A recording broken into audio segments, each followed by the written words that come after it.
తాకట్లో ఉన్న మీ బంగారాన్ని విడిపించి ఆ రోజు ఆన్లైన్ రేటుకి కొంటాం. Sharma gold company. నమస్కారం, వెల్కమ్ టు సుమన్ టీవీ. నేను గీతాంజలి. ప్రస్తుతం మనతో పాటు ప్రముఖ జ్యోతిష్యులు బ్రహ్మశ్రీ నందిభట్ల శ్రీహరి శర్మ గురువు గారు ఉన్నారు. వారితో మాట్లాడదాం. గురుగారు నమస్కారం అండి. వాగర్థ వివ సంపృక్తౌ వాగర్థ ప్రతిపత్తయే జగతః పితరౌ వందే పార్వతీ పరమేశ్వరౌ. ఆదిత్యాయ చ సోమాయ మంగళాయ బుధాయ చ గురుశుక్రశనిభ్యశ్చ రాహవే కేతవే నమః. శృంగేరి జగద్గురు పీఠాధిపతులకి, కంచి పీఠాధిపతులకి నమస్కారములు తెలియజేసుకుంటూ కార్యక్రమాన్ని ప్రారంభిద్దాం. గురుగారు, వివిధ సమస్యల గురించి, వీటి గురించి మాట్లాడుతూ ఉంటాం. ఎప్పుడు ఈ పలానా సమస్యకి ఏమైనా పరిహారం ఉంటుందా అండి అని ఎన్నిసార్లు అడిగినా ఇంకా ప్రశ్నలు అడుగుతూ, ఇంకా మేము ఈ సమస్యతో బాధపడుతున్నామండి, ఏమైనా పరిహారం చెప్పండి అని అడిగేవాళ్ళు ఉంటారు. ఆ సమస్యే సంతానలేమి సమస్య. ఎన్ని రకాలుగా అంటే మేము ఏం పాపం చేసుకున్నామండి, ఇంకా సంతానం కలగలేదు, మేము ప్రయత్నిస్తున్నా సరే మాకు కుదరట్లేదండి, సంతానం ఒకవేళ గర్భవతి అయినా కూడా ఏదో కారణాలతో అవి పోగొట్టుకోవడం కావచ్చు, ఇలా ఎన్నో రకాలుగా అడుగుతూనే ఉంటారండి. ఒకసారి దైవిక పరంగా చూసుకుంటే గనక ఏమైనా పరిహారాలు ఉన్నాయా అంటే, ఒక్కసారి నార్మల్గా రిలేట్ చేసినా కూడా సొసైటీలోనండి ఐవీఎఫ్ సెంటర్లు అసలు ఎన్ని పెరిగిపోతున్నాయి. ఇది వరకు రోజుల్లో ఎక్కడో వినేవాళ్ళం పలానా చోట ఉందట అని, కానీ ఇప్పుడు మేజర్ సిటీసే కాదు, నార్మల్గా ఉన్న టౌన్లలో కూడా 10-20 సంఖ్యల్లో ఉంటున్నాయి ఒక ఏరియాలో. అక్కడ దాకా వచ్చేసింది పరిస్థితి. అసలు ఏంటంటే వీటికి కారణాలు ఏంటో మాట్లాడదాం. వీటికి ఏమన్నా అంటే కేవలం సైన్స్ ప్రకారం ఇలా కాకుండా దైవిక పరంగా ఏమన్నా పరిహారాలు వీటికి ఉంటాయా మాట్లాడదాం. ప్రధానంగా ఒకప్పుడు మనం గమనించుకుంటే మీరు అన్న మాటల్లో వాస్తవం లేకపోలేదమ్మా, సంపూర్ణమైన వాస్తవం ఉంది. ఎందుకనంటే ఒకప్పుడు జీవన శైలి వేరు, ఇప్పుడు జీవన శైలి వేరు. ఆ రోజుల్లో ఒక దంపతులకి 10-15 మంది సంతానంలో ఉండేవాడు. మా తాతగారికి 13 మంది సంతానం. అంటే ఇప్పుడు ఎందుకు చాలా కుటుంబాల్లో సంతానలేమితో సమస్యలతో బాధపడుతున్నారు అని అంటే, ఆహార విహారాల్లో మార్పు, ఆహార విధానము, వ్యాయామం సరిగ్గా చేయలేకపోవడం. అంతేకాకుండా ఒకప్పుడు దాంపత్య వ్యవస్థ చాలా గొప్పగా ఉండేది. ఇప్పుడు దాంపత్య వ్యవస్థ అంత బాగోలేదమ్మా. సంతానాన్ని కనడానికి కూడా దంపతులు ఇష్టపడటం లేరు కొంతమంది. అంటే నేను మూలాల్లోకి చెప్తానమ్మా. కొద్దిగా సమయం అయినప్పటికీ వీక్షించేటువంటి ప్రేక్షకులు ఓపికతో ఈ కార్యక్రమాన్ని ఆశాంతం వీక్షించే ప్రయత్నం చేయండి. చూడమని చెప్పట్లేదు, ప్రయత్నం చేయండి. ఎందుకనంటే ఎక్కడ లోపాలున్నాయి దీని గురించి గత కొన్ని రోజులుగా ఆలోచన చేస్తూ అమ్మవారి యొక్క అనుగ్రహం చేత విలువైనటువంటి సమాచారాన్ని ఇప్పుడు మీ ముందు ఉంచబోతున్నాను. ప్రయత్నం చేయండి. దేవతానుగ్రహం పాటించగలిగితే. ఒకప్పుడు అన్ని కుటుంబాలలో ధర్మపరమైనటువంటి ఆచరణ విధానం ఉంది. కాబట్టి దేవతలు అందరూ సంతోషించి వివాహమైన తదుపరి సంతానం. అసలు వివాహం యొక్క ముఖ్య ఉద్దేశమే వంశాభివృద్ధి, సంతానం కోసం. అంటే గత 20 ఏళ్ల కిందట వరకు కూడా వివాహం జరగగానే సంవత్సరం లోపల సంతానవంతులయ్యేవాడు. దేవపరమైనటువంటి సంతానం 3 సంవత్సరాల లోపల అవుతుంది. అంటే దేవతానుగ్రహం వల్ల కలుగుతుంది. 3 సంవత్సరాలు కూడా దాటింది, ఇంకా సంతానం కలగలేదు అని అంటే అప్పుడు ఇరువురి జాతకాలు పరిశీలన చేసుకొని ఏవైనా లోపాలు ఉన్నాయా జాతకరీత్యా అనేటువంటివి పరిహారాలు చేసుకోవాలి అనేటువంటిది. అసలు వివాహము కుదరడానికంటే ముందే నచ్చిన తర్వాత ఇరువురి జాతకాలు చూసి విధానంలో ప్రాస్పెరిటీ, అభివృద్ధి, డబ్బు కాదమ్మా, వంశం ముందుకెళ్తుందా, సంతానవంతులు అవుతారా అని కూడా జాతకం చూసే విధానంలో భాగం. దంపతులు జాతక చక్రాలు కుదిరాయా లేదా అని చెప్పేటప్పుడు ఆ పరిధి దాటి ఇప్పుడు నచ్చి వివాహం చేసుకుంటున్నారు. ఇప్పుడున్నటువంటి ట్రెండ్లో ఎట్లా ఉందంటే, వివాహం అయిన తర్వాత స్త్రీ పురుషులు ఎవరైనా కానీ సెటిల్మెంట్ కావాలి, అప్పుడే పెళ్ళి అయిపోయి అప్పుడే బాధ్యతలా, అప్పుడే పిల్లని ఎత్తుకోవాలా, చంక పెట్టుకొని తిరగాల, నాకు నామోషి అని చెప్పి భగవంతుడు ప్రసాదించే తరుణంలో సంతానాన్ని కాదనుకుని కాల రాసుకుంటున్నారు చాలామంది. అయిపోయిన తర్వాత అప్పుడు 10 మంది 10 రకాలుగా అంటుంటే సూటిపోటి మాటలు బాధపడలేక అప్పుడు సంతానం కోసం ప్రయత్నం చేస్తుంటే, నీకు సైన్స్ పరంగా కూడా ఏం చెబుతుందమ్మా, సంతానం కోసం శరీరము నిర్మాణము సరిగ్గా ఉన్నప్పుడు సంతానం కోసం ప్రయత్నం చేస్తే సంతానం కలుగుతుంది. నీకు వివాహమైనప్పటికీ కూడా సంతానం కోసము దాంపత్యంలో ఉంటూ సంతానాన్ని మాత్రమే నిరోధించుకుంటూ ఆ నిరోధ మాత్రలు మింగడం వల్ల ఆ నాళాలు కుచించుకుపోయి సంతానాన్ని గ్రహించే అండము కానీ కణాలు కానీ గ్రహించలేకపోతున్నది శరీరం. తద్వారా ఏమైపోతుంది, సంతానం కలగలేక మిస్క్యారీస్ అవుతూ దాన్నే కాకవంధ్యా దోషం అని అంటారు. ఇట్లా అవుతూ ఉండడం వల్ల అప్పుడు మీరు చెప్తున్నట్టుగా ఐవీఎఫ్ సెంటర్ల చుట్టూ తిరుగుతున్నారు. ఒక రకంగా చెప్పాలనంటే ఐవీఎఫ్ సెంటర్ దాకా రాకూడదమ్మా. ఐవీఎఫ్, ఐయుఎఫ్, టెస్ట్ ట్యూబు ఇవన్నీ సంతాన సాఫల్య కేంద్రాల్లో చేసే ఇది. ఎందుకు రాకూడదని అంటే పురుషుడి శరీర నిర్మాణం వేరు, స్త్రీ శరీర నిర్మాణం వేరు. పురుషుడు దేన్నైనా తట్టుకోగలుగుతాడు, స్త్రీ చాలా సుకుమారమైనటువంటిది, తట్టుకోలేదు. హార్మోన్ ఇంజెక్షన్స్ ఇస్తారు. ఎంత భరిస్తుందనంటే అంటే ఒక స్త్రీమూర్తి సంతానం కోసం పరితపిస్తూ ఆ సంతానాన్ని పొందాలనే ఉద్దేశ్యంలో ఎంతో బాధని అనుభవిస్తుంది. చెప్పుకోలేని బాధ, బయటికి చెప్పుకోలేరు. నేను ఈ రకంగా ఇంజెక్షన్స్ తీసుకోవడం వల్ల నా శరీరము అసమతౌల్యానికి గురవుతుంది, తద్వారా మార్పులు జరిగి నాకు అనీజీగా ఉండడము, పెయిన్గా ఉండడము, తలకాయ తిరుగుతూ ఉండడము, కొన్ని మార్పులు వారంతట అవే వస్తుంటాయి. ఇంత చేసి ఒకప్పుడమ్మా ఐవీఎఫ్ సెంటర్లో దీంట్లోనైనా కానీ న్యాయమైనటువంటి విధానంలో ఉండేవాళ్ళు. ఆ న్యాయమైనటువంటి పద్ధతుల్లో ధన సముపార్జన ధ్యేయమే. ఏ వృత్తిలోనైనా డబ్బు సంపాదించుకోవాల్సిందే, తప్పదు. ఎందుకంటే పొట్టకూటి కోసం తప్పదు. ఏ వృత్తిలో ఉన్న వాళ్ళైనా, ఏది ధర్మమైన వృత్తి కాదు. ప్రతి దాంట్లో స్వార్థం ఉంటుంది, డబ్బు సంపాదన ఉంటుంది, ఇలాగే ఉంటుంది ప్రతి దాంట్లో. వాళ్ళు సంపాదించుకునేవాళ్ళు, కానీ న్యాయం చేసేవాళ్ళు ఆ తరం దాటిపోయారమ్మా. ఆ ఐవీఎఫ్లో న్యాయం చెయ్యాలి, వీళ్ళకి చెయ్యాలనే తరం దాటిపోయి ఎదుటి వాళ్ళ యొక్క బలహీనతనే ఇప్పుడు క్యాష్ చేసుకునే స్థితికి చేరిపోయి ఎలాంటి స్థితిలో ఉన్నారంటే చాలా మటుకు, అంటే నాకున్నటువంటి వ్యక్తిగతమైన అభిప్రాయం ప్రకారమే మొదటి అటెంప్ట్లో సక్సెస్ కానియరమ్మా, సెకండ్ అటెంప్ట్ దాకా వెళ్ళాల్సి వస్తుంది. ఆ సెకండ్ అటెంప్ట్లో అప్పుడు సక్సెస్ కానిస్తారు. ఇది సెకండ్ జనరేషన్లో వచ్చినటువంటి మార్పు.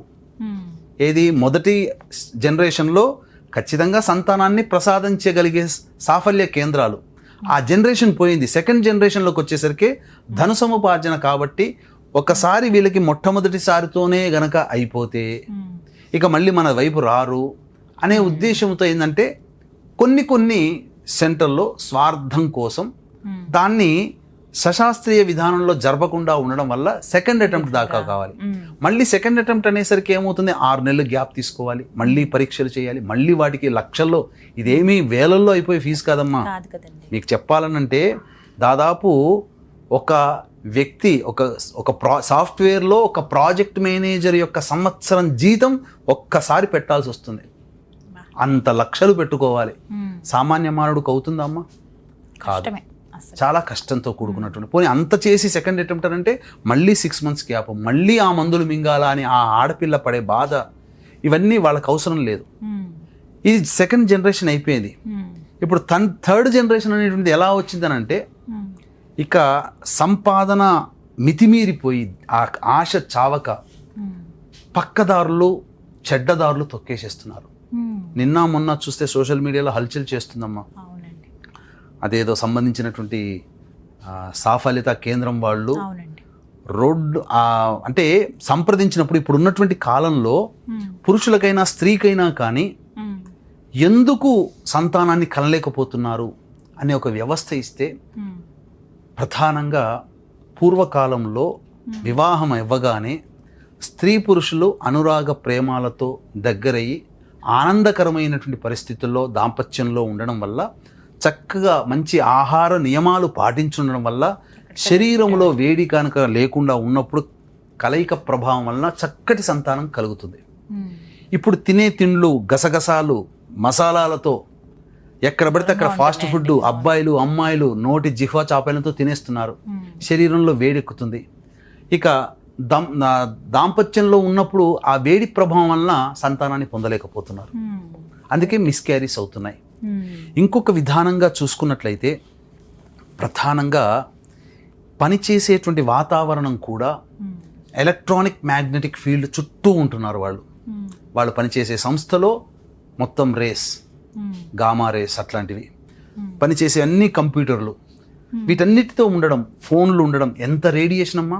ఆ రేడియేషన్లో చాలా మటుకు స్త్రీ పురుషులకి సంబంధించి చూసుకుంటే పురుషులలో డెడ్ సెల్స్ ఉంటున్నాయి, స్త్రీలలో అండం విడుదల తక్కువగా ఉంటుంది, ఉండడం. అవును. ఫైబ్రాయిడ్స్తో బాధపడుతున్నారు.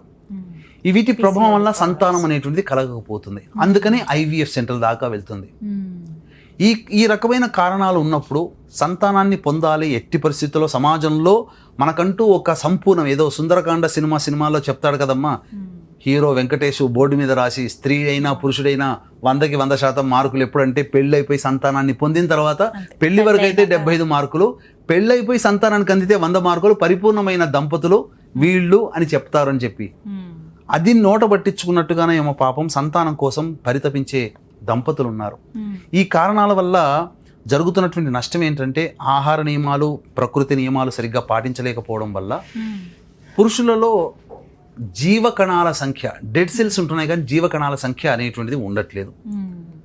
ఈ కారణం వల్ల పురుషులు ఐవీఎఫ్ సెంటర్లను ఆశ్రయించడం, స్త్రీలలో కూడా ఎంబ్రియో అనగా అండం విడుదల అనేటువంటిది సరిగ్గా లేకపోవడం, ఈ కారణం చేత విడుదలైన అండము స్త్రీ గర్భంలో ప్రవేశం ఉన్నా కొంతకాలం ఉండి మళ్ళీ ఫెయిల్యూర్ అయిపోతూ ఉండడం, ఇలా జరుగుతున్నటువంటి సందర్భంలో టెస్ట్ ట్యూబ్ బేబీ సెంటర్ దాకా వెళ్తున్నారు. నమ్మకం కదమ్మా ఇక్కడ. కానీ ఏ నమ్మకం అయితే మనకు ప్రధానంగా ఆధారపడి, నమ్మకం మీద ఆధారపడి, అంటే ఎవరైనా కానీ తన సొంత రక్తంతో పుట్టినటువంటి పిల్లల్ని పెంచుకోవాలి, పిల్లల్ని కణాలనే కదా ఆలోచించేది. వీళ్ళ కణములు స్త్రీ అండము, భర్త కణము భార్య అండము, రెండు ఫలదీకరణం చెందించి మళ్ళీ స్త్రీ గర్భంలో పెట్టడమో, లేకపోతే సరోగసీ ద్వారా వేరే తల్లి గర్భంలో దాన్ని డెవలప్ చేయడమో, లేకపోతే టెస్ట్ ట్యూబ్ బేబీ ద్వారా డెవలప్ చేయడమో, ఏదో విధంగా వాళ్ళ కుటుంబానికి, వాళ్ళ రక్తానికి సంబంధించిన బిడ్డని కనాలనే తాపత్రయం. ఇది ఇప్పుడు తప్పుదో పట్టింది. ఇప్పుడు సోషల్ మీడియాలో హల్చల్ చేస్తున్నటువంటి ఏంటంటే ఒక టెస్ట్ ట్యూబ్ బేబీ సెంటర్ అనేటువంటిది ప్రఖ్యాతమైనటువంటి పేరుగాంచింది. మనకు పేర్లు అనవసరం, మనం వివరాల్లో సోషల్ మీడియాలో వెళ్తే తెలుస్తుంది. వాళ్ళు ఎదుటి వాళ్ళ యొక్క బలహీనతల్ని, కోరికల్ని ఎన్కాష్ చేసుకునే విధంగా ఎక్కడో ఛత్తీస్గఢ్లో ఒక దంపతులకి పుట్టినటువంటి రోజుల బిడ్డను తీసుకొచ్చి ఇక మీ బిడ్డే అని చెప్పి, అంటే చెప్పడం మాత్రం దాదాపు లక్షల రూపంలో, ఆ లక్షలు ఊహిస్తే ఒక ఇల్లు కట్టుకోవచ్చు, ఒక ఫ్లాట్ కొనుక్కోవచ్చు. ఆ లక్షల సొమ్ము వాళ్ళ దగ్గర వసూలు చేసి అప్పుడు మీ బిడ్డే అని చెప్పి, మా బిడ్డేనా DNA టెస్ట్ అంటే అన్నీ కూడా DNA టెస్ట్ చేసి తప్పుడు DNA రిపోర్ట్లు ఇచ్చి మీ బిడ్డే అని చెప్పి పంపించారు. అట్లా 200 మంది దంపతులు నమోదు చేసుకున్నారటమ్మా. 200 మంది ఇంటూ మీరు ఒక సమ్ X lakhs పెట్టుకోండి, ఎన్ని కోట్లు. అంటే సంపాదించాలనే కోరిక, ఆమె కొడుకు అదే అన్నాడట, సంపాదించాలనే కోరిక ఉండడం తప్పు కాదు, కానీ సంపాదించడమే ధ్యేయంగా పెట్టుకోవడం వల్ల ఇప్పుడు ఊచ లెక్క పెట్టుకోవాల్సి వస్తుంది అని చెప్పి తల్లి కొడుకులు వాపోతున్నారు. పట్టుకున్నారు, బయట పడ్డది. లేకపోతే వాళ్ళు గనక రాకపోతే ఇది ఈ అక్రమ దందా అనేటువంటిది పెరిగిపోయి చాలా ఎక్కువ మంది అయ్యేది. పట్టుబడడం కూడా చాలా విచిత్రంగా పట్టుబడిందమ్మా. గురుగారు, అసలు ఎలా బయటపడిందండి ఇష్యూ అంతా?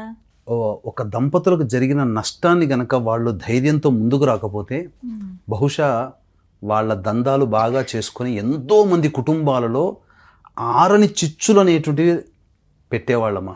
ఎందుకనంటే వాళ్ళు సరోగసీ కోసం వాళ్ళు సంప్రదించారు. దంపతులు సంప్రదించినప్పుడు ఛత్తీస్గఢ్లో ఒక దంపతులు, ఒక ఆవిడ ఉంది అని చెప్పి చేయడం కరోనా ముందు వరకు నుంచి నడుస్తున్నటువంటిది. వాళ్ళ దగ్గర నుంచి కొంత వసూలు చేసి అసలు ఏమీ పని చేయలేదు, కానీ కరోనా పేరు చెప్పి ఆ అమ్మాయి చనిపోయిందని చెప్పి ఆల్రెడీ కొన్ని లక్షలు వసూలు చేశారు. మళ్ళీ రెండోసారి ప్రయత్నం చేస్తామని చెప్పి ఒక దంపతులని చూపించి, ఇగో ఈ అమ్మాయే, మీకు 4-5 ఉన్నారు, ఎవరు కావాలో చూసుకోండి సరోగసీకి అని చెప్పి చెప్పడం. చెప్పిన తర్వాత వాళ్ళు పలానా ఒక అమ్మాయిని సెలెక్ట్ చేసుకున్నారు. భార్య అండము, భర్త కణము ఫలదీకరణం చెందించి ఆ అమ్మాయి యొక్క గర్భంలో ప్రవేశం చేయాలి. అయితే ఇది బయటికి కనిపించే విధానం, కానీ లోపల జరిగింది ఏంటంటే ఆ దంపతులకే కన్న బిడ్డని ఇదిగో మీ బిడ్డే అని చెప్పి పెట్టి ఇవ్వడం. అన్ని DNA కరెక్టేనా అంటే అన్ని DNAలు కరెక్టే అని చెప్పి ఫేక్ DNA రిపోర్ట్స్ వాళ్ళ చేతిలో పెట్టడం. రిపోర్ట్స్ చూసేసరికి మన వాళ్ళు కంటికి కనబడింది నమ్ముతారు కదా. పాపం ఆ దంపతులు మా బిడ్డే, నా భర్తకి నా భార్యకి పుట్టిన బిడ్డని ఇరువురు అందుకొని చక్కగా పెంచుకున్నారు. 4-5 సంవత్సరాలు గడిచిన తర్వాత ఆ అబ్బాయికి క్యాన్సర్ రోగం అని తెలిసింది. ఆ ఇద్దరి తల్లిదండ్రులు అనగా భార్యాభర్తల కుటుంబంలో ఎవ్వరికీ ఇటువైపు అటువైపు క్యాన్సర్ లేదు.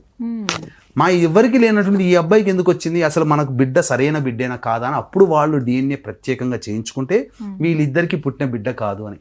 అంటే ఏదో సినిమాలో ఉత్తుత్తి బ్యాంకు ఉత్తుత్తి ట్రీట్మెంట్ అట్లా చేసినట్టుగా అసలు ఎవరో దంపతులకు పుట్టిన రోజుల్లో పుట్టిన బిడ్డని 90,000 కొని వీళ్ళ దగ్గర ఒక ఇల్లు కొంటే ఎంత లక్షలు అవుతుందో అన్ని లక్షలు వసూలు చేసి వాళ్ళ చేతిలో పెట్టింది.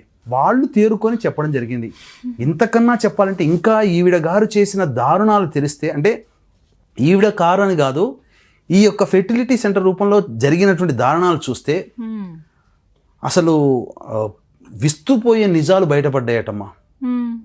అంటే ఇప్పుడు పురుషుడికి శరీరంలో కణాలు సరిగ్గా లేవనుకోండి, మొబిలిటీ లేదనుకోండి, అప్పుడు మేము దగ్గరుండి ఫ్రీజ్ చేసి కణాలు పెంపొందింప చేసి స్త్రీ గర్భంలో భార్య గర్భంలో ప్రవేశపెడతామని చెప్పి రోడ్డు దగ్గర అడుక్కు తినే బిచ్చగాళ్ళ యొక్క కణాలని సేకరించి వాళ్ళకి బిర్యానీ సారా ప్యాకెట్లు ఇచ్చి వాళ్ళకి చూపించకూడని అశ్లీలమైన చిత్రాలు చూపించి వాళ్ళని ఉద్రేకపరిచి వాళ్ళ ద్వారా పొందినటువంటి కణాలని ఆ భార్య యొక్క అండానికి ఫలదీకరణ చెందించారు.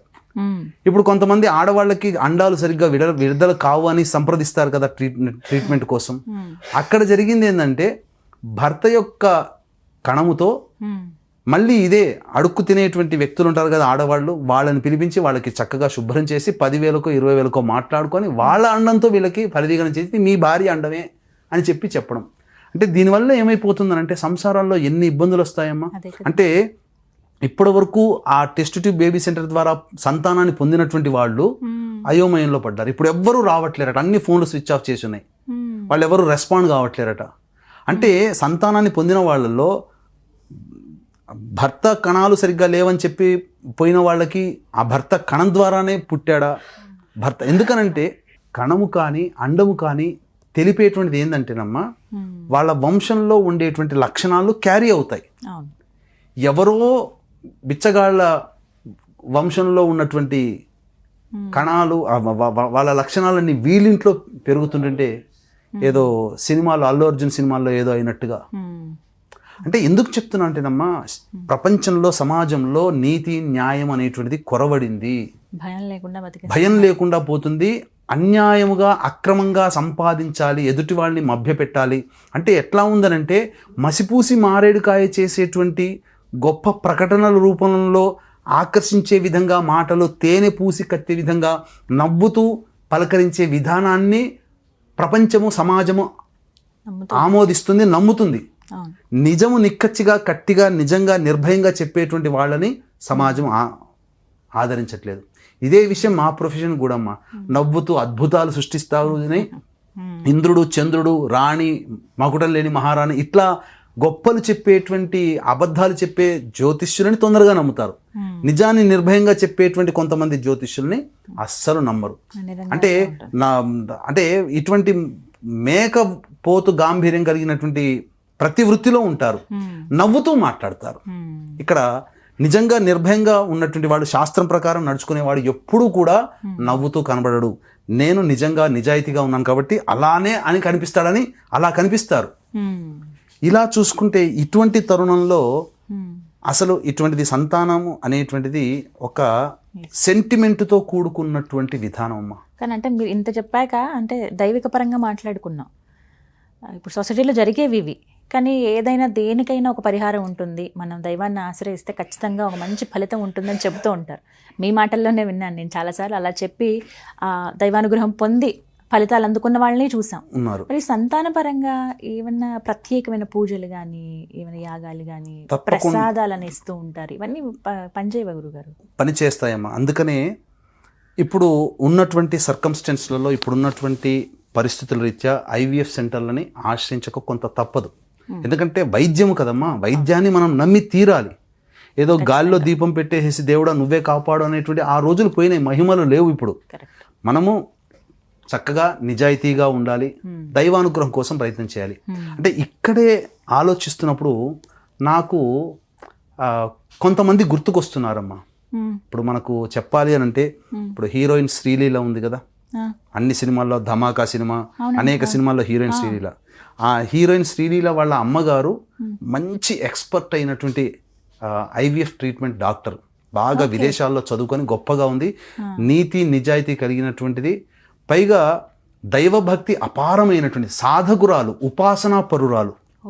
అటువంటి వాళ్ళు ఇట్లాంటి తరుణంలో గనక ఉండి సమాజాన్ని ఉద్ధరించగలిగితే అటువంటి వాళ్ళకి అవకాశం ఉన్నది, ఆమెకు చేయగలిగే సత్తా ఉంది, అన్నీ ఉన్నాయి. కానీ ఆర్భాటాల్ని, ఈ రకమైనటువంటి ప్రాపగండాన్ని కోరుకోరు ఆవిడ. అంటే నాకు అదే అనిపిస్తుంది. ఇప్పుడు మీకు చెప్పాలంటే ఇప్పుడు హీరో యష్కి దంపతులకి డెలివరీ చేసింది ఆవిడే, స్వర్ణలత గారు అని.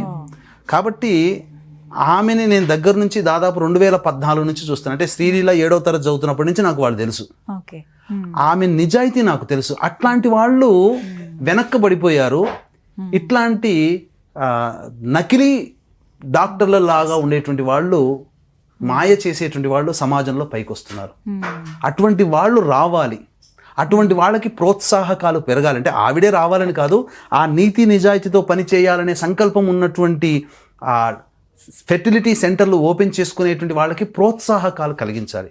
ఇది ఒక కోణము. రెండవ కోణం అంటే సాధారణంగా 2 విషయాలు ఇక్కడ మాట్లాడుకోవాలమ్మా. ఈ సంతానానికి సంబంధించినప్పుడు జాతకంలో మంచి ఉపాసనా పొరలైనటువంటి జ్యోతిష్యులని సంప్రదించాలి. ఇరువురి జాతకాలు చూపించుకోవాలి. సంతానం కలగలేదు అంటే అదేదో పెద్ద బాధ, సమస్యగా భావించుకుంటూ కాకుండా మంచి ఉపాసనా పొరలైనటువంటి జ్యోతిష్యుల్ని సంప్రదించి అసలు సంతాన స్థానంలో ఉన్నటువంటి గ్రహాలు, సంతాన స్థానాన్ని వీక్షిస్తున్నటువంటి గ్రహాలు, సంతాన స్థానాధిపతి, సంతాన కారకుడైనటువంటి గ్రహము, మరియు పంచమాంశము, అలాగే ఈ చెప్పినటువంటి గ్రహాలకి ఉన్నటువంటి బలాన్ని సూచించే D9 చార్టు, ఇవన్నీ పరిశీలన చేసి ఏ కారణ ప్రభావం వలన, ఏ గ్రహ ప్రభావం వలన ఇటువంటివి ఉన్నాయి, ఆ గ్రహానికి సంబంధించినటువంటి రెమెడీ పాటించడం ఒకటి. ముఖ్యంగా సంతానాన్ని ప్రసాదించేవాడు నవగ్రహాల్లో గురువు కాబట్టి చక్కగా దక్షిణామూర్తి మూలమంత్ర జపము, హయగ్రీవ మూలమంత్ర జపము, లేదా గురుగ్రహ మూలమంత్ర జపము, లేదా గురుగ్రహ యంత్రానికి సంబంధించినటువంటి పంచోపచారాల విధానంగా ప్రతిరోజు చేసుకుంటూ ఉండడము, దత్తాత్రేయుడి యొక్క ఆరాధన, గురుచరిత్ర ఆరాధన. ఇప్పుడు గురుచరిత్ర అంటే ఏదో బాబాల చుట్టూ తిప్పుకుంటున్నారు. అసలు గురుచరిత్ర అంటే దత్తాత్రేయుని ఆరాధన పోయి బాబాల చరిత్రే దత్త చరిత్రగా మారింది. కానీ దత్తాత్రేయ చరిత్ర గీతా ప్రెస్ వాళ్ళు ప్రింట్ చేసినటువంటిది ఒరిజినల్. అది ఆ దత్త చరిత్ర పారాయణం ఒక 16 సార్లు పారాయణం చేసి ఈ పెద్దల యొక్క ఆశీర్వచనం తరచూ తీసుకుంటూ ఉండి చక్కగా శరీరంలో వేడి పెరగనటువంటి పదార్థాలు తీసుకుంటూ ఉండి సమశీతోష్ణము కలిగినటువంటి శరీరాన్ని ఉంచుకుంటూ ఉద్రేక స్వభావాలు కాకుండా దంపతులు ఇరువురు కూడా ఒకరిపై ఒకరు ప్రేమ ఆప్యాయతలతో ఉండి ప్రేమగా చక్కగా ఆనందంగా మాట్లాడుకుంటూ ఉండి దాంపత్యంలో గనక ఉంటే ఖచ్చితంగా సంతానం కలుగుతుంది. ఏ ఐవీఎఫ్ సెంటర్ల చుట్టూ తిరగాల్సినటువంటి పని లేదు. ఇంకొకటి ఏంటనంటే ప్రధానమైన ఇంకొక కోణము, జాతకంలో పితృదోషము గనక ఉన్నట్టయితే వంశము అభివృద్ధి జరగదు. వంశాభివృద్ధి అంటే ఏంటమ్మా? కేవలం బాగా డబ్బులు సంపాదించి కార్లలో తిరిగి మిద్దెలు కట్టుకొని హాయిగా నచ్చిన తిండి తినడం వంశాభివృద్ధి కాదు. వంశాభివృద్ధి అంటే మీ యొక్క తరాన్ని మళ్ళీ ముందుకు తీసుకెళ్ళగలిగే మగ సంతానం ఉండడం. ఇక్కడ వీక్షించేటువంటి ప్రేక్షకులు గమనించాలి, కేవలం ఆడపిల్లలు తక్కువ అని ఇక్కడ చెప్పట్లేదు. నిజంగా చెప్పాలి అని అంటే ఆడపిల్ల ప్రేమించినంతగా తల్లిదండ్రులు మగపిల్లలు ప్రేమించరు. ఇది నా స్వానుభవం. నాకు వివాహం అంటే ఒరిజినల్గా చెప్పుకోవాలమ్మా, వివాహం అయిన తర్వాత మగ సంతానమే కావాలనుకున్నాను. కానీ ఆడపిల్ల నాకు దైవిక ప్రసాదం అమ్మవారు ప్రసాదించింది.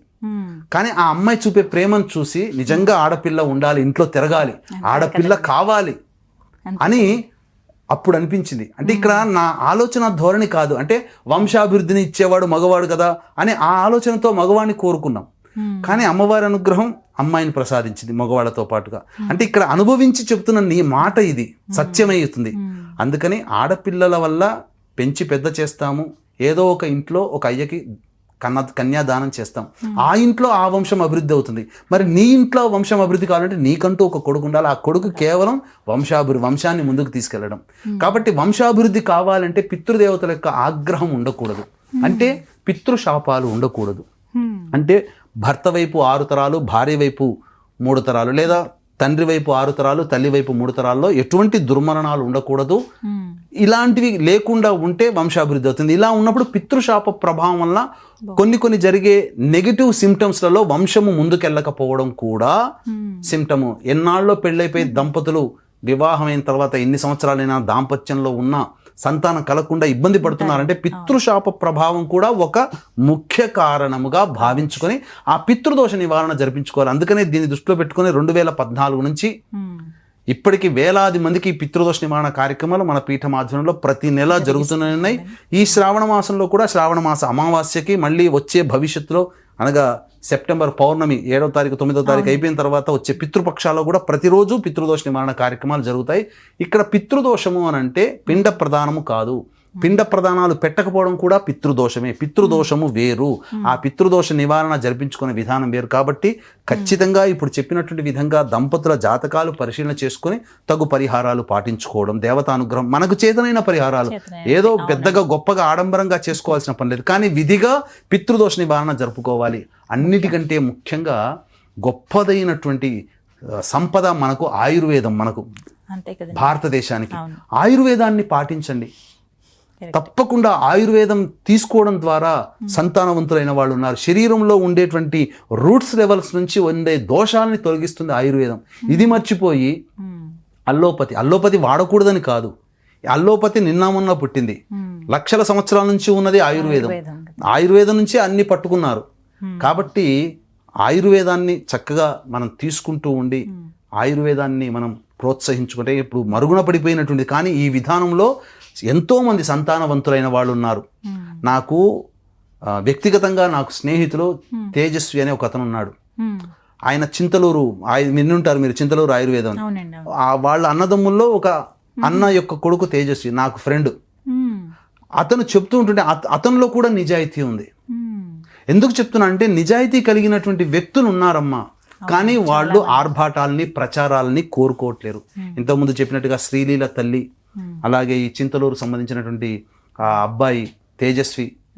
కాబట్టి వీళ్ళందరూ కూడా ఆర్భాటాలు కోరుకోరు, కానీ వాళ్ళు ఉన్నటువంటి వృత్తిలో చాలా మందికి మీరు నమ్మరు, గొప్ప గొప్ప సినీ ప్రొడ్యూసర్లకి, ఎంతో గొప్ప సెలబ్రిటీస్కి వాళ్ళు సంతానాన్ని ఇచ్చిన వాళ్ళు ఉన్నారు. అంటే ఇక్కడ మేము పేరు చెబితే మనం నాకు వ్యక్తిగతంగా మాట్లాడిన అనుభవంతో చెప్తున్నాను, ఆ పేరు అందరికీ సుపరిచితమే ఆ వంశం అంటే. కానీ సంతానాన్ని పొందిన వాళ్ళు ఉన్నారు ఆ మందు ఇవ్వడం ద్వారా. ఆయుర్వేదంలో మంచి మందులు ఉన్నాయమ్మా. అవన్నీ జరగకుండా ఈ పనికిరాని మంచో చెడో, అసలు ఎవరిదో ఎవరి కణమో ఎవరి అండమో తెలియనటువంటి స్థితిలో ఉండి సంతానాన్ని పొంది ఆ యొక్క సంబంధించినటువంటి దౌర్భాగ్యాన్ని మన ఇంట్లో పెంచుకుంటూ అనారోగ్యాల పాలైపోయి. ఎందుకనంటే ప్రధానంగా ఇదంతా కూడా విషపు సంస్కృతి అనేటువంటిది కల్చర్ నుంచి వచ్చింది. దీని నుంచి చూస్తుంటే నాకు ఒక జ్యోతిష్యంలో అపాయింట్మెంట్ కోసం వచ్చినప్పుడు ఒక అమ్మాయి యొక్క ఆలోచన విధానం నన్ను గుర్తుకు తీసుకొని వస్తుంది ఇప్పుడు మాట్లాడుతూ ఉంటుంటే. అంటే జాతకాన్ని చూపించినప్పుడు ఆ అమ్మాయి MBA చదివింది. ఆ అమ్మాయి ఏం కోరుకుందని, నాకు వచ్చే అబ్బాయి నాకు IIMలో కానీ IITలో కానీ అట్లా గొప్ప చదువుకున్న వ్యక్తి నాకు కావాలి, అలా చదువుకున్న అబ్బాయిని నేను పెళ్లి చేసుకుంటాను, నాకు రంగు రూపంతో సంబంధం లేదు. ఎందుకమ్మా అంత గొప్ప చదువుకున్న వాడిని అంటే, ఎన్నో తెలివితేటలు ఉంటే తప్ప అంత స్థాయికి వెళ్ళాడు, నాకు పుట్టే సంతానం కూడా అలాంటి DNA లక్షణాలతో సంతానం కలుగుతుంది అని చెప్పి ఆ అమ్మాయి చెప్పింది. అంటే ఒక రకంగా వెర్రితనం అనుకోవాలా అది ఏమో నాకు తెలియదు, కానీ ఆ అమ్మాయి ఆలోచన హాస్యాస్పదంగా అనిపించింది. అంటే తప్పు లేదు కోరుకోవడంలో, కానీ ప్రస్తుతం ఉన్నటువంటి కాలమాన పరిస్థితుల్లో మన ఆశ అత్యాశే ఎదుటి వాళ్ళకి అవకాశంగా మారుతుంది. కాబట్టి ఇటువంటి పరిస్థితుల్లో ముందుగా జాతక చక్రాన్ని పరిశీలన చేసుకొని తదనంతరం సంతానాన్ని పొందే విధానాన్ని పాటిస్తూ దైవానుగ్రహాన్ని పొందుతూ మీరు కనుక IVF సెంటర్లో వెళ్ళారనుకోండి, మొదటి ప్రయత్నంలోనే అయిపోతుంది. 2, 3, 4 ప్రయత్నాల దాకా ఎందుకు వేచి చూడాలి? ఒక ప్రయత్నానికి 18 లక్షలు ఖర్చు అవుతుంది, రెండో ప్రయత్నంలో 10 లక్షలు అవుతుంది. ఇట్లా ప్రతి ప్రయత్నానికి లక్షలు పూసుకుంటూ పోతే ఎంత సంపాదించిందంతా ఒక బిడ్డ కోసమేగా. కాబట్టి ఇదంతటి కూడా ఈ రకమైనటువంటి కాకుండా ముందుగా మనం దైవానుగ్రహాన్ని పొందే ప్రయత్నం చేస్తే ఆటోమేటిక్గా, అంటే సంతాన సాఫల్యత అంటే చాలామంది టెస్టులు చేయించుకుంటారు, మాలో ఇద్దరిలో ఎవరిలో లోపం లేదు అని అంటారు. కానీ సంతానం కలిగేటువంటి విధానము దైవానుగ్రహం వల్ల కలుగుతుంది అని చెప్పడానికి ఏంటంటే, స్త్రీ శరీరంలో నెలలో ఒకసారి మాత్రమే అండం విడుదలవుతుంది, అది ఒక 24 గంటలు మాత్రమే ఉంటుంది, అది సైన్స్ చెప్తుంది. అలే ఈ గర్భంలో ఇలా అండం ఇలా తిరుగుతూ ఉన్నటువంటి సందర్భంలో పురుషుడి కణము స్త్రీ గర్భంలో ప్రవేశం చేసిన తర్వాత దైవానుగ్రహం ఉంటే ఆ అండం ఇలా ఉన్నప్పుడు, కణం ప్రవేశించినప్పుడు అండం తిరుగుతూ ఆ కణాన్ని ఆకర్షించుకుంటుంది, ఫలదీకరణ చెంది అప్పుడు పిండం ఉత్పత్తి అవుతుంది. కానీ దైవానుగ్రహం లేని కుటుంబాల్లో మేము ఎన్ని టెస్ట్ చేయించిన మా ఇద్దరికి బాగున్నాయి అన్నారు, ఎందుకో సంతానం కలగట్లేదు అని అంటారు. అంటే ఏమవుతుంది, పురుషుడి కణం స్త్రీ గర్భంలో ప్రవేశించినప్పుడు అండం ఎక్కడో తిరుగుతుంది, ఆ కణము లోపలికి వెళ్ళిపోయి మళ్ళీ వెనక్కి వచ్చేసేస్తుంది. ఇలా తిరిగి ఆ కణాన్ని ఆకర్షించుకునే క్రమంలో ఉండదు. అదే దైవానుగ్రహాన్ని పొందారనుకోండి, ఆ అండము తిరిగే క్రమంలో కణం ప్రవేశించినప్పుడు కణానికి దగ్గరగా అండము పరిభ్రమిస్తూ అటాచ్మెంట్ అవుతుంది, అప్పుడు గర్భం దాలుస్తుంది. ఇది దైవం మాత్రమే, దైవ సంకల్పం చేత మాత్రమే లభించేటువంటి ప్రక్రియ. కాబట్టి అందుకనే దైవానుగ్రహాన్ని పొందే ప్రయత్నం చేసి తదనంతరం మానవ ప్రయత్నం చేయండి అయ్యా. పూర్వకాలంలో అందరూ ఇదే చేశారు, కానీ ఇప్పుడు రివర్స్ అయిపోయింది. కనిపించే దాన్నే మనం నమ్ముతాము అనే స్థితికి చేరుకున్న సమాజం ఉంది. కాబట్టి ఇప్పుడు పెద్దలు చెప్పినా వినకుండా వాళ్ళు ఈ విధంగా పూజలు చేస్తే పుడతారా అంటే, పూర్వకాలంలో పుట్టల చుట్టూ తిరిగితే పుట్టలేదా, చెట్ల చుట్టూ తిరిగితే పుట్టలేదా? ఎందుకు రావి చెట్టు చుట్టూ తిరగమన్నారు? రావి చెట్టు చుట్టూ తిరిగితే ఒక అరగంట సేపు రావి చెట్టు కింద విశ్రమిస్తే శరీరంలో ఉన్నటువంటి వంధ్యత్వ దోషాలు పురుషుడికైనా స్త్రీకైనా తగ్గుముఖం పడతాయని చెప్పి, అందుకనే రావి చెట్టు చుట్టూ తిరగమంటారు. పుట్ట చుట్టూ తిరగడానికి గల కారణం పురుషుడి యొక్క కణాలు కూడా ఈ యొక్క పాము ఆకారంలో తిరుగుతూ ఉంటుంటాయి. అంటే పుట్ట చుట్టూ పాలు పోయడంలో అంతరార్థం పెళ్ళైనటువంటి తరుణంలోనే ఆ పిల్లలకి, ఆడపిల్లలకి, కొత్తగా పెళ్ళైన ఆడపిల్లలు ఎందుకు పాము దగ్గరికి వెళతారు అంటే, ఆ యొక్క సంబంధించినటువంటి ఆవు పాలు పాము పుట్టలో పోయడం వల్ల పాలు తాగి ఆవు పాలు తాగుతుంది పాము అని కాదు ఇక్కడ. దీంట్లో ఉన్నటువంటి సైన్స్ ఏంటంటే, ఆ పాము పుట్టలలో ఎప్పుడైతే ఆవు పాలు పడతాయో అవి ఆ పుట్టలో ఉన్నటువంటి మట్టికి ఆ యొక్క ఆవు పాలకి రియాక్షన్, ఆక్సిలీకరణం, కెమికల్ రియాక్షన్ జరిగి ఒక రకమైనటువంటి వాయువులు ఉత్పన్నమవుతాయి. ఆ వాయువులు ఎక్కడి నుంచి వస్తాయి? కింద పుట్ట లోపల నుంచి, పుట్ట పై భాగాన రంధ్రాలు ఉంటాయి కదా, ఆ రంధ్రాలు గుండా పైకి వచ్చినప్పుడు ఆ సందర్భంలో పాము పుట్టలో పోసినటువంటి వెంబడే పుట్టది పోయగానే బయటికి వెళ్ళిపోకండ్రా అని చెప్పి, పోసిన తర్వాత 3-4 ప్రదక్షిణలు చేయండి, 11 ప్రదక్షిణలు చేయండి అని చెప్పి చెప్తుంటుంటారు. ఆ వాయువుల్ని ఆ స్త్రీ పీల్చుకోవడం వల్ల గర్భంలో ఉండేటువంటి వంధ్యత్వ దోషాలు తొలుగుతాయి. అందుకనే పాము పుట్ట చుట్టూ తిరిగిన తర్వాత సంతానం కలిగిన వాళ్ళు ఉన్నారు. పాము ఇచ్చినటువంటి సంతానం కాదు. ఆ విధంగా పాము పుట్టలో అంత పవిత్రత ఉంటుంది. ఎక్కడ మీరైనా గుర్తుపెట్టుకోండి, ఏ యొక్క ఫ్లైఓవర్ల చుట్టైనా బండరాయి మధ్యలో కూడా రావి చెట్టు మొలుస్తుంది. అంటే జీవం లేని చోట కూడా జీవం పుట్టగలిగేటువంటిది రావి చెట్టుకుంది. కాబట్టే ఇక్కడ మనం చెప్పుకోదలిసినటువంటి పురాతనమైనటువంటి ఆయుర్వేద విధానాలు మన శాస్త్రీయంలో ఆచార రూపంలో పెట్టారు. ఈ చెట్ల చుట్టూ తిరగడం ఎందుకు, నాన్ సెన్స్, నేను తిరుగుతానా అని చెప్పి ఆలోచించుకునే నేటి టెక్నాలజీ అని అంటుంటారు కదా, అట్లాంటి ఆడవాళ్ళు మగవాళ్ళు ఉన్నంతకాలం ఈ యొక్క IVF సెంటర్ల చుట్టూ డబ్బులు పోయాల్సిందే. తక్కువ ఖర్చుతో అయిపోయేదానికి నామోషి ఎందుకమ్మా? ఇతర మతాల వాళ్ళు చక్కగా చేసుకుంటున్నారు, మన మతాలకు ఏమైంది? హిందువులుగా పుట్టినటువంటి మన వాళ్ళకి ఏం దౌర్భాగ్యం? దేవుని యొక్క ఆరాధన చేయలేకపోవడం, మనసు లగ్నం చేయలేకపోవడం. అందుకనే ప్రధానంగా ఈ యొక్క సంబంధించినటువంటి విషయాలన్నీ చక్కగా పునరాలోచించుకొని చక్కగా చేసుకొని ఆఖరి ప్రయత్నం, మానవ ప్రయత్నం IVF సెంటర్ల దగ్గరికి వెళ్ళి నమ్మకమైన వ్యక్తులు ఉన్నప్పుడు వాళ్ళ దగ్గరకు వెళ్ళి చేయించుకోవడంలో తప్పే లేదు. వైద్యాన్ని తప్పకుండా సంప్రదించాల్సిందే, తప్పదు. కానీ దానికన్నా ముందు మన ఆచారము, మన సాంప్రదాయం అంటూ ఒకటి ఏడ్చిందయ్యా, దాన్ని పాటించండి, పెద్దవాళ్ళు చెప్పిన మాట వినండి, దైవానుగ్రహాన్ని పొందే ప్రయత్నం చేయండి. తదనంతరం మీరు సైన్స్ని మనం నమ్మవచ్చు, నమ్మకూడదని ఎక్కడా చెప్పబడలేదు. పూర్వకాలంలో ఆయుర్వేద రూపంలో చేసిందే అది, అల్లోపతి రూపంలో ఇప్పుడు చేస్తున్నారు. వైద్యం తీసుకోకూడదని ఎక్కడా చెప్పబడలేదు. రోగం నయం అవ్వాలి, సమస్య తీరాలి అని అంటే దైవాత అనుగ్రహంతో పాటుగా వైద్యం కూడా తీసుకోమనే అన్ని శాస్త్రాలు ఘోషిస్తున్నాయి. కాబట్టి చక్కగా 1-2 సార్లు ఈ వీడియో చూసి ఆలోచన చేసి మీ పంథాన్ని కనుక మార్చుకుంటే తప్పకుండా మీకు కుటుంబంలో మంచి జరుగుతుందని చెప్పవచ్చు. ధన్యవాదాలు గురుగారు. సర్వం శ్రీ ఉమామహేశ్వర పరబ్రహ్మార్పణమస్తు.